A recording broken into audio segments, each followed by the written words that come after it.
Very few artists can boast of a career as sustained and prolific as Guy Warren. Of Man and Nature celebrates the longevity of the centenarian's diverse artistic practice, featuring paintings from the 1940s through to 2020.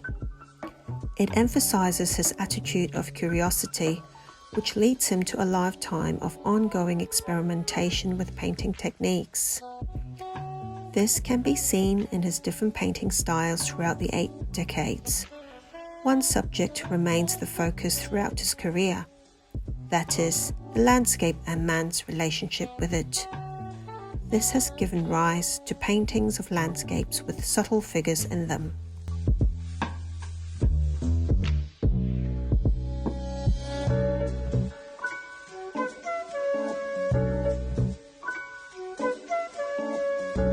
Land of the Patience Creek was created in 2012 after a trip to Fowler's Gap, an arid zone environment that cannot be more different to lush tropical woodlands. Guy has said in a conversation, "The vast landscape is such that the painting has to be done on a large scale. Anything smaller wouldn't do it justice. The brushstrokes are markedly different from those in Cave. The vegetation in Creek are rendered in a flattened way, but the painting has barely a hint of the stencil effect associated with Guy's works of the late 1990s and early 2000s. Of all landscapes, rainforests are his favourite.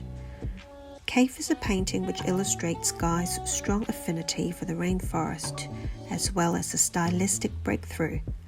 Lines and loops executed with layers of rich colour in a flattened way, reminiscent of a stencil effect, something which he became known for. The circular pattern, looping line, are enmeshed with very subtle, suggestive human figures. Together, they allude to being encompassed by the dense vegetation of the rainforest. The Bungles Dreaming No. 4 was painted in 2020 during the COVID lockdown period. Inspired by his sketches of the Bungles of Western Australia from his visit to the area in 1998, it stands stylistically apart from both the earlier paintings Cave and Land of the Patience Creek. The remote rock formations appear to float, and the two solitary figures are both apart and encased by the respective mounds. With plenty of space between each mound, it is a sharp contrast to the other paintings we discussed, in particular the very dense and intense Cave. These are just some examples of Guy's works, but there are many layers to his practice and many more paintings to explore, uncover and delight from each decade since the 1940s.